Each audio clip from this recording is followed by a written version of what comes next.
Hey guys, welcome to the SeaFoamGaming discussion. I am your host, EpicMartin7, and today I am joined by special guest SeaFoamGaming, and today we're going to talk about the future of the Virtual Console service on the Nintendo Switch.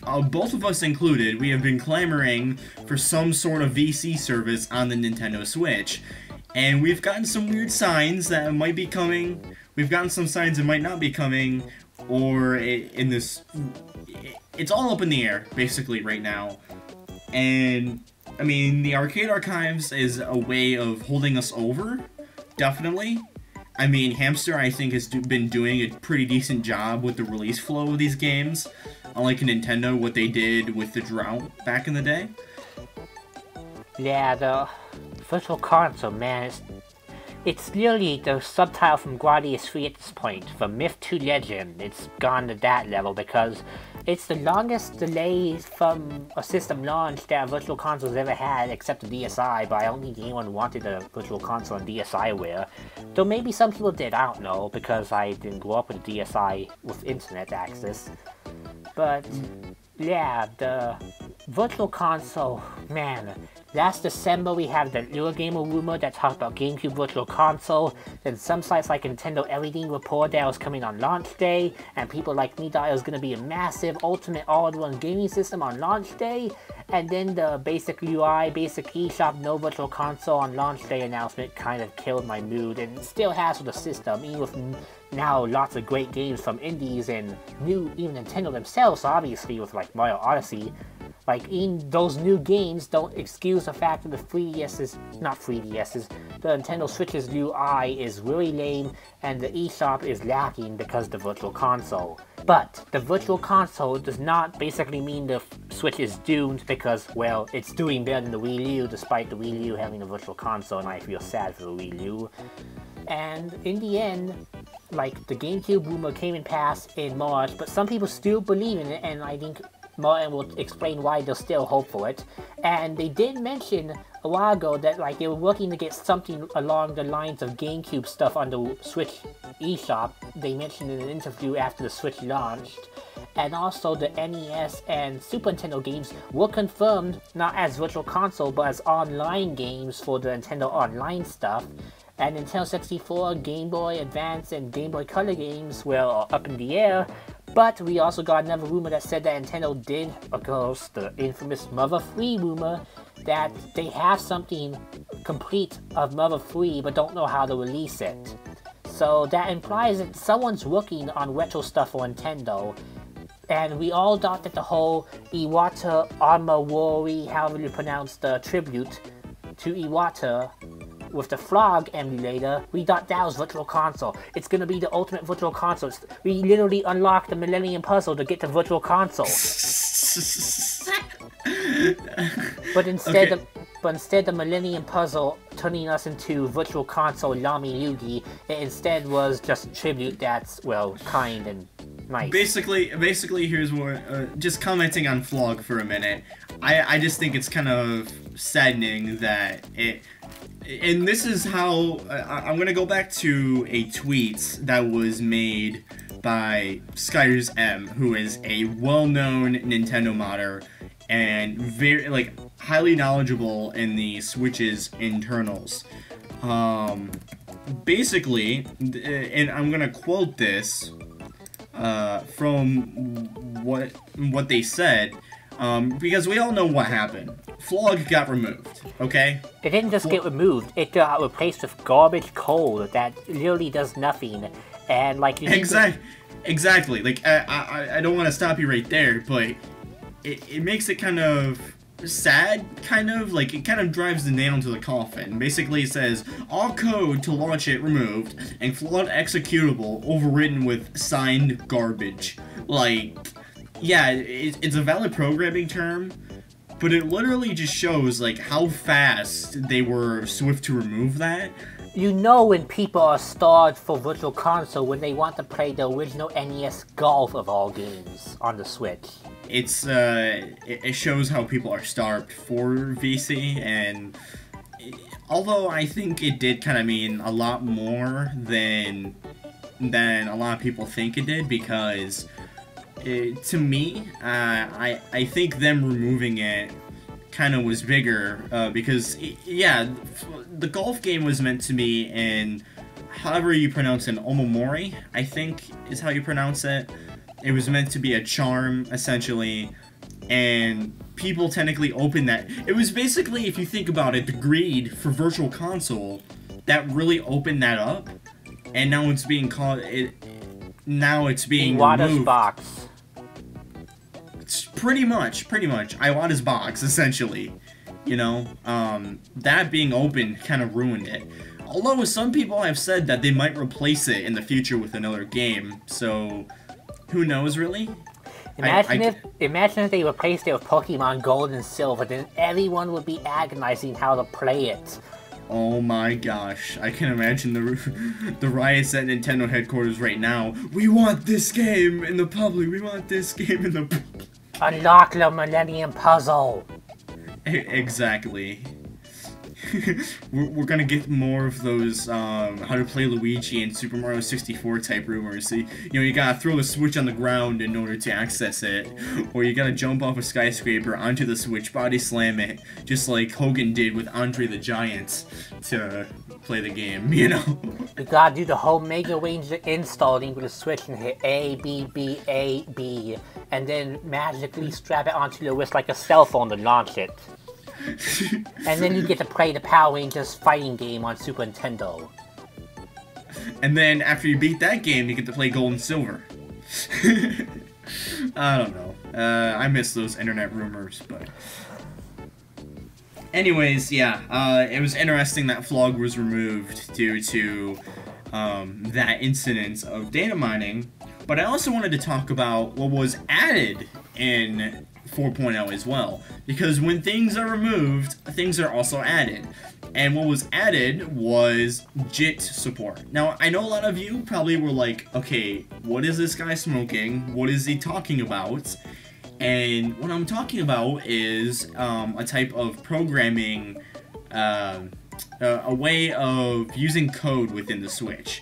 So I talked to Luigi Blood just before we recorded this. He's a highly respected, he develops a lot of things, and he was explaining to me that JIT, which is an acronym for just in time, is a type of on-the-fly way of transforming basically foreign code into native code, so that way the system can accept that code faster. Now, what does that have anything to do with Virtual Console? Well, it's used for systems and emulation of higher fidelity. So, in your N64s, PS1s, GameCubes, Dreamcasts, all of those higher systems use that kind of support because they are a lot more complex. Now, in a lighter system like the NES and SNES, it was a lot easier just to accept the arbitrary, you know, normal code because they're relatively simplistic. But once you get up into those, you know, categories of 64 and 128-bit, you have to use that method or any other method. Because I know there's other methods for recompiling the code, but JIT is the most reliable I've heard when it came to emulation. And that's kind of exciting because it means that Nintendo, in tandem with the GameCube rumor, could technically be preparing higher fidelity systems for the Switch. Watch it be the Neo Geo 64 to continue my torment. That would actually be pretty cool though, because despite how I get sick of the Neo Geo games on the Switch, Neo Geo 64 has never been emulated because of how hard it is to emulate. So it would be interesting if Hamster went that far, but it probably doesn't have anything to do with it because Nintendo's the one in charge of that shit. Guys, no, it's going to be the Mattel Hyperscan, obviously. No, it basically just says that, you know, they might be planning a lot of support for Virtual Console. Now, interestingly too, as a little aside, JIT is also used in a lot of internet browsers. So, we could be getting another internet browser, but although anything that's added into a system, from what I've seen, has always been used as a multi-purpose thing. So in this sense, it's gotta be used for Virtual Console in some way or fashion. Wait a minute, sorry for interrupting, I just had a realization. 4.0 came out in like November or October. It was the one where you gotta send local data to other systems, and it was the one that lets you use GameCube controllers on the Switch with that GameCube adapter as a USB port. Yes. So they may be linked. Kind of. It's weird because the way Reggie was interviewed on this, and he said that it was quote-unquote an accident because they were trying to enable other third-party controllers, which if you take that statement at face value, there could have been a third-party developer out there who was officially licensed by Nintendo that wanted to make their own controllers, and they had to add some code into it in order for it to work. So it might have been enabled accidentally. But as I've stated, you know, I think everything is there for different uses, and the way it was implemented makes me think that it's kind of both. So I don't know. Yes. Sorry. Go ahead. So yeah, he was hoping that the GameCube accessory adapter was not just an ordinary accident, but then again, this whole Virtual Console situation's been one wild goose chase. Basically, here's what I think of the adapter and how it was implemented. There's three possibilities. One, it was an accident, like Reggie said. Two, it was intentional. Or three, and I actually kind of think this, it could have been an Easter egg. Because it's not accessed right away. There's been some mixed reports that it works out of the box or you have to do something. But in my tests, I have to turn on my Switch, I have to go into find controllers, and then it works. You know, it's not out of the box. Unlike the Hayabusa arcade stick, which I do own, where you plug it in, turn on the Switch with another controller, and then just hit any button on the controller and it'll turn on automatically without having to go to a menu. Exactly like that and the Pokken controller. So it's kind of weird how it was implemented. We really don't know. There's many possibilities. All I know is I feel like it was more of an Easter egg, but I don't know. You can use it for Brawlout, the poopy Smash Bros. Game that's not Smash Bros. Because only Guan is the best character in the game, and he's the one that's worth buying the game for. If it wasn't grindy. Yeah, the fact that it's being used to mask itself as a Pro Controller is also interesting.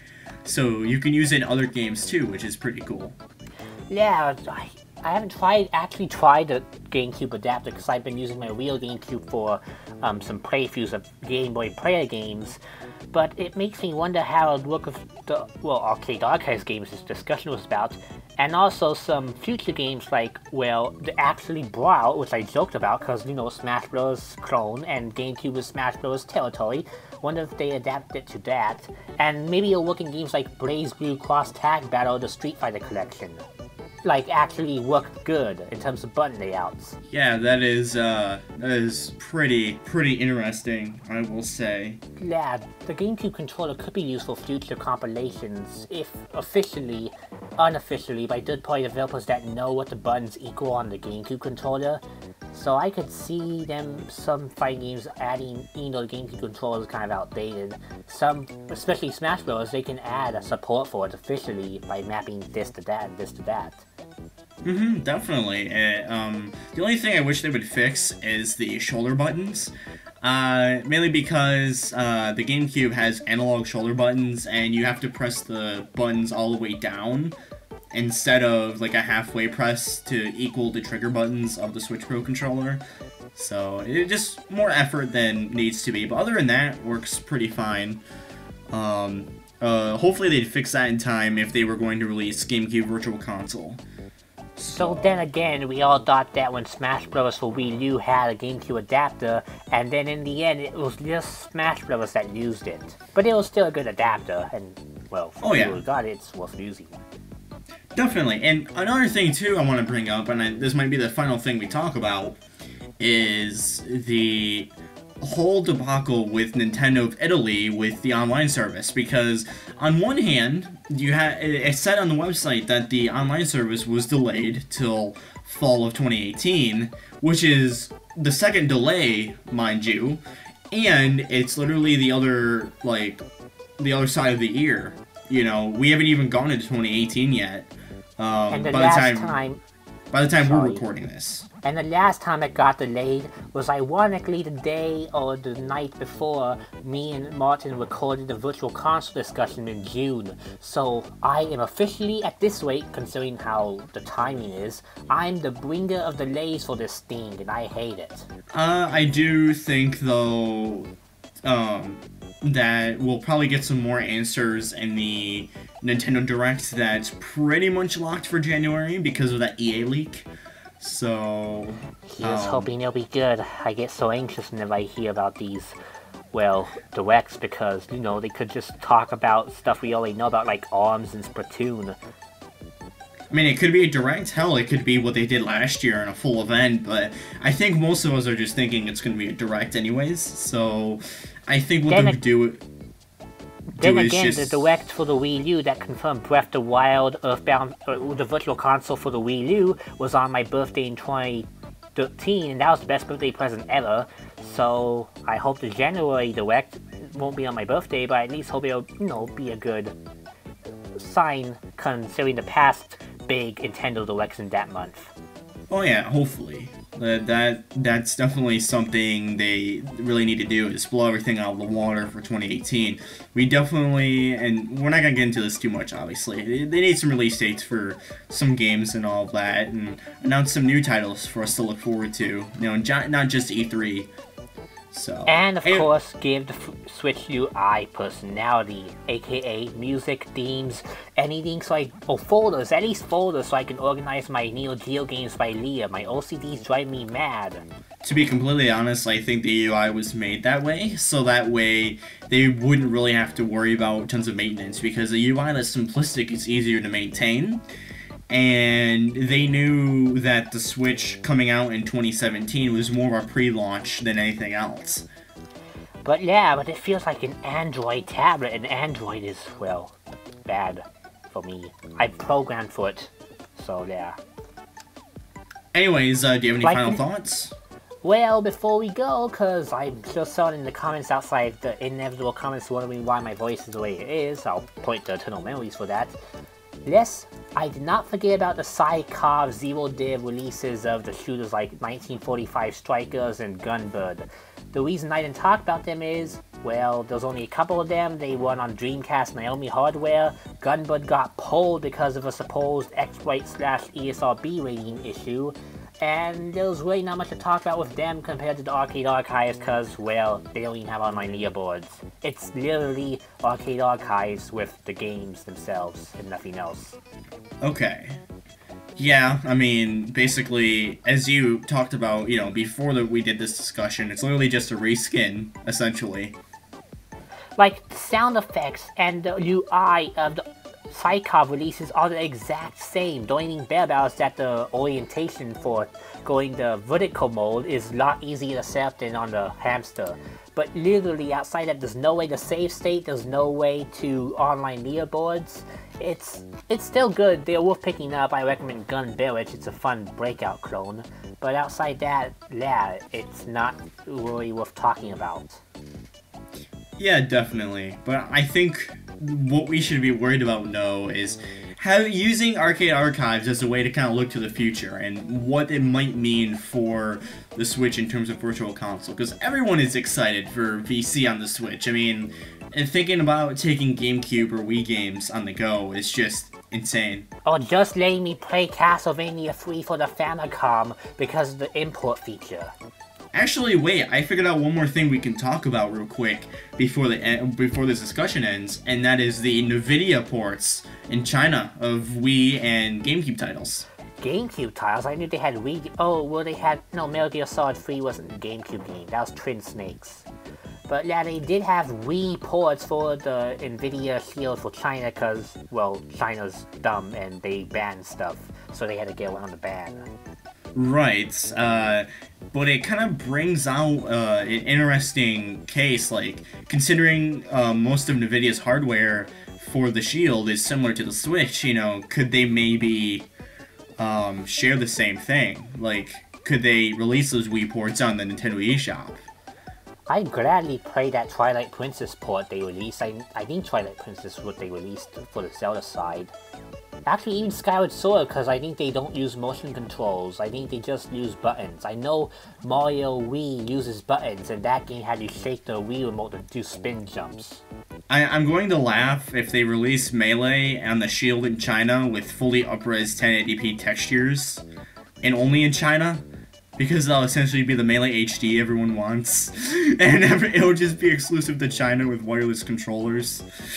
Next to IQ, which is how some people speedrun Zelda Ocarina of Time because it's faster than the Japanese version. Actually, no, you heard it here, folks. No, you heard it here first, folks. The first speedrun of New Super Mario Bros. Wii that will break the world record will be on the Nvidia Shield. That'd actually be pretty funny to see. So. Then again, the IQ is kind of cool. Nintendo's brand's still called IQ over there. Why isn't the IQ Switch out? China's probably just being dumb. That's why they had to do Nvidia ports. Though you can import in Hong Kong. I know from a friend in Hong Kong that it's popular in Hong Kong, the Switch. Yeah, I know. It's completely cool. I'm excited for the future of Nintendo's Virtual Console, but I'm also a tad worried. But considering how they use the Switch, considering how NX Speculation was, and how long drawn out that thing became, and how successful the Switch turned out, I can only wonder that Nintendo's got a hold of the situation. Anyways, we want to thank you guys for watching. Be sure to follow us on our social media pages, including our Facebook and Twitter accounts. Be sure to also support us on Patreon and receive exclusive perks. We recently just opened our Discord server to the public, so you guys can go join that as well. We hope you guys enjoyed the video, and we will see you in the next one.